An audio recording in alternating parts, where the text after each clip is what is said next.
My name is Emily Murphy, and I'm a Grant Management Coordinator at the Minnesota Department of Health.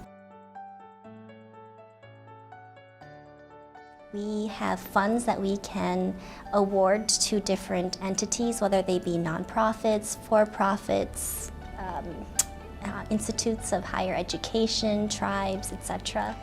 My job as a Grant Management Coordinator is to help strengthen our practices so that we're even more effective in serving our communities throughout Minnesota. Health equity plays a really critical role in my work. We're not just focusing on the end product, say a policy, but how we get there. And a lot of my job is listening, so listening to our staff, listening to grantees, listening to our funders. And as we listen, making sure that we have the right voices at the table. I wanted to work at the Minnesota Department of Health because I really believe in the agency's mission and vision. And I truly believe that we all do better and we all do better. And I was excited to support that work as a Grant Management Coordinator.